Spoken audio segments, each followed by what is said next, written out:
Welcome to the classic game room review of GORF.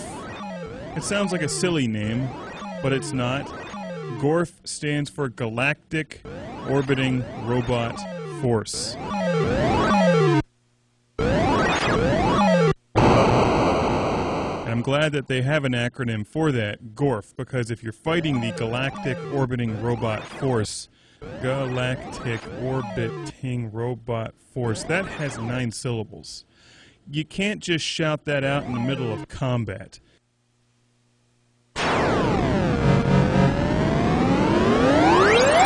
It's much faster, easier, and more efficient to just say GORF. Then everyone knows what you're talking about. The Galactic Orbiting Robot Force. Yeah, they're back again. Well, let's go shoot them in 4 different modes of gameplay here on the Colecovision.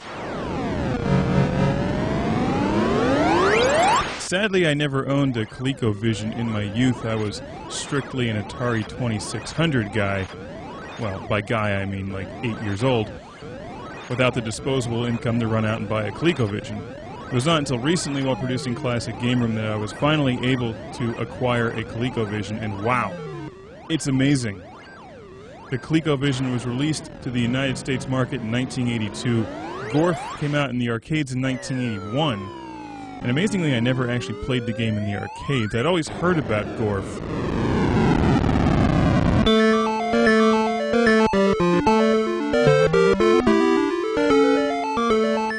And I'll be honest, this is one of the best video games I've ever played. And just look at it on screen. First of all, it's 4 games in 1, and the Colecovision handles this marvelously. The graphics, the sound effects, and the gameplay are terrifically smooth, and from what I've seen, you'll find that in a lot of Colecovision games. It's a much more powerful game system than the Atari 2600. The first stage, as you see on screen now, looks a lot like Space Invaders, the back-and-forth descending Galactic Orbiting Robot Force GORF army. One of the big differences between this level and Space Invaders is that you can move your spaceship up closer to the aliens. You can also shoot rapidly. If you want to hit that spaceship at the top of the screen, then you have to let your shots go all the way to the top of the screen. A terrific element of strategy there, and something I haven't seen in very many old-school games. In the arcade version, I understand they had 5 different levels of gameplay, but here in the Colecovision you get 4. They're all different, they're all exciting, and they all hail back to that golden age of arcade goodness, the early 1980s. And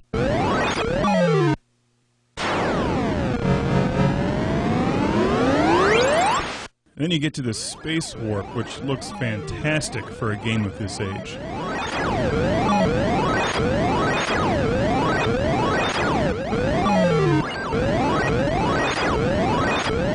It's a lot of fun to play as well. You keep shooting in the middle of the Space Warp and picking off the spaceships as they're coming out of the Space Warp at you.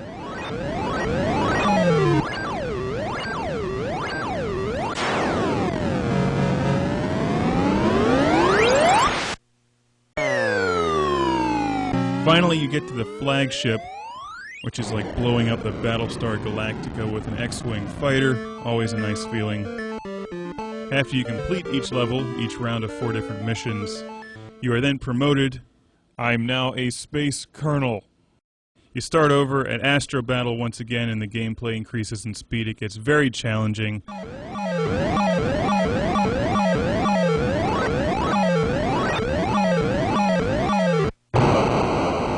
This game is terrifically addictive, a lot of fun, very well made, very well produced on the Colecovision. And as I said earlier, this is one of the best games I've ever played. It has every element that makes an old-school 1980s arcade game fun. I like the music, I like the sound effects, I like shooting the flagship. If you're watching Classic Game Room and you've never played GORF, or if it's been 10 or 20 years since you've played it, go out and find this game. It's available on Colecovision, as you see here. Atari 2600 and 5200, I believe, although I've never actually played those versions, so I'm going to have to hunt that down. A lot of fun to try to beat your high score. You can pick it up every now and then. The games are short and compact. And it's just perfect. This is a perfect video game. And keep watching Classic Game Room as we break out numerous other Colecovision games. It's an impressive game console.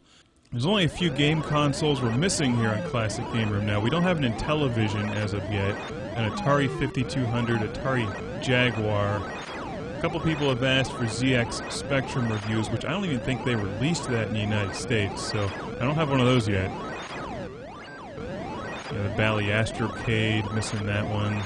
Well, assuming the show goes on forever, we'll probably acquire all of these someday. So keep watching, tell your friends, make them watch it.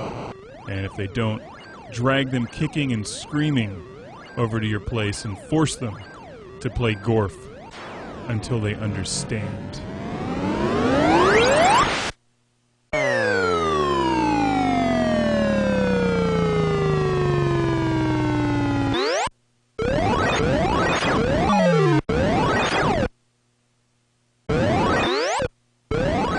Going after the flagship, there's that red thing in the middle. That's what you want to hit with your shot, and it gets more challenging as you progress through the game, obviously. The flagship starts shooting at you, it drops enemies down at you. If you hit to the right or left of it, you hit other parts of the spaceship, and that gives you some points as well. So if you're going for maximum points, perhaps you just want to slowly torture the flagship by destroying it bit by bit, or just put the thing out of its misery with one shot.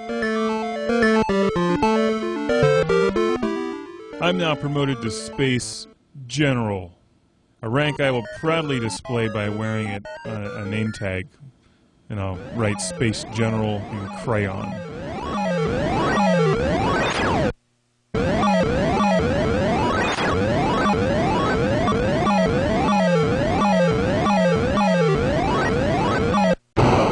Speaking of crayons, if you write GORF backwards, you spell frog. Just in case you were wondering. That works with markers also.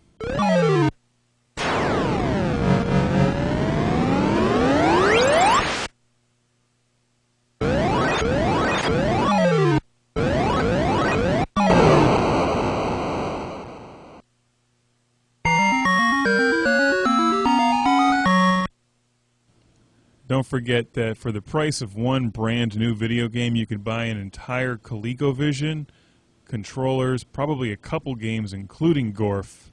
And if you like Atari and the Magnavox Odyssey 2 and those really old school game systems, you'll love this thing.